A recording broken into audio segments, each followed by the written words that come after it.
Hello and welcome to Gioteck FR5 DualSense controller dock racing wheel review. FR5 is a product where you attach DualSense controller to it, and it uses motion sensor of a controller itself to play games that have support for motion control, such as Gran Turismo 7. FR5 is a product that you can get in the nearest electronic store, or you can buy it online for approximately €50 or 40 British pounds. It is pretty solid product made out of plastic, but it feels very nice in your hand. In the box you will see that we have three parts. One is a wheel itself. Wheel has a clamp attached to it where you can put a DualSense controller in it and screw it tightly, and it will act as a steering wheel by using motion sensor built into DualSense controller. In the package there is also a clamp, table clamp, which you put under the wheelbase and screw it tightly to the table. You want to play it like that. And here is the wheelbase, made out of solid plastic. It feels nice. It has double bearings inside, and it feels pretty solid and stable when you are playing the game.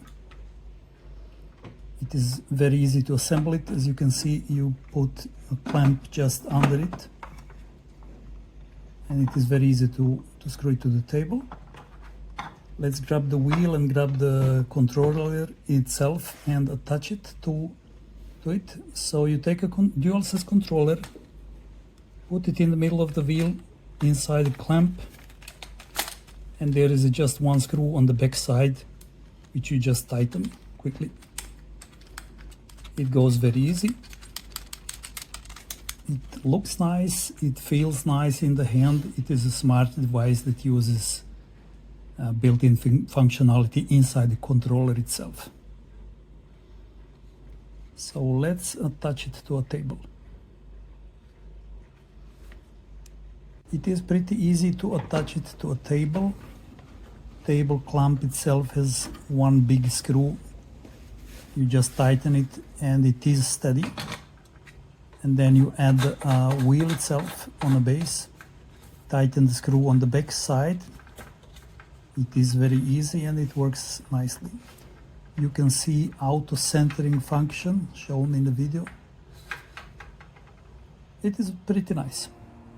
Okay, FR5 racing wheel, 360-degree grip, massive 220 degrees rotation, double bearings for the games with motion sensor support only. You have a center stripe on the wheel, and controller quickly loads into the wheel. It does auto centering and secure table clamp. There are three ways to race. One is when you attach it to the table.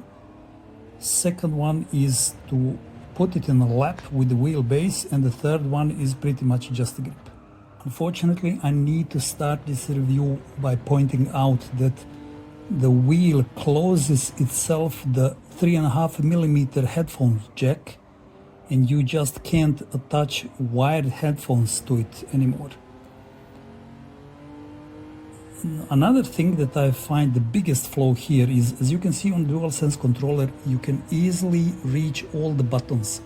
When you add a wheel, it just add additional 2-3 centimeters to the DualSense controller and make it much harder to actually reach cross and square, which most of the people are using to shift the gears. First, we are testing grip functionality.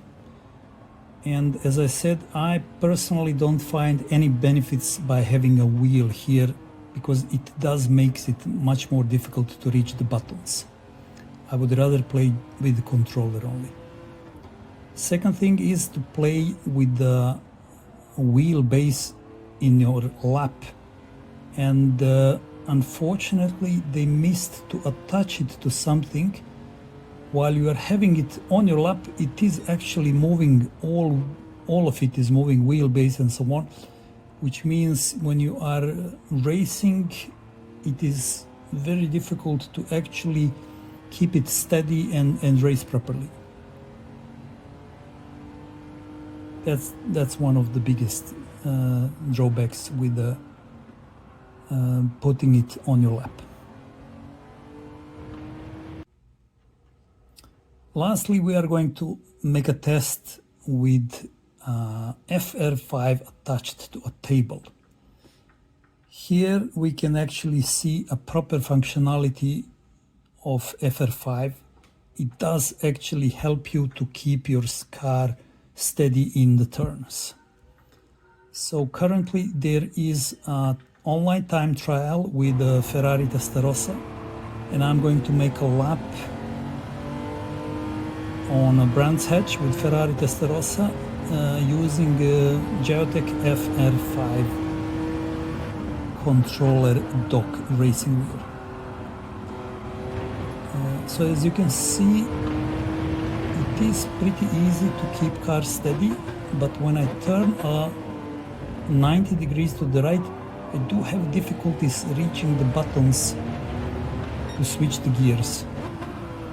When I turn 90 degrees to the left, it is a bit easier, but still I need to move my hands over the wheel, which makes it not so perfect, honestly. Nevertheless, it does help you to keep your car steady through the turns. If you compare, if you're playing with a DualSense controller, holding it in your hands and you are wobbling in the air, it does make it easier to be a little bit more consistent and get faster lap times. So here we are on the Brands Hatch with Ferrari Testarossa. Now we are on penultimate corner. I could catch the car easier with FR5 compared without it. Last corner. We are approaching the finish line, and as you can see, my lap time is 1:37.826. With that time, I'm placed 716 on the leaderboard out of more than 150,000 players. So it does help you a little bit.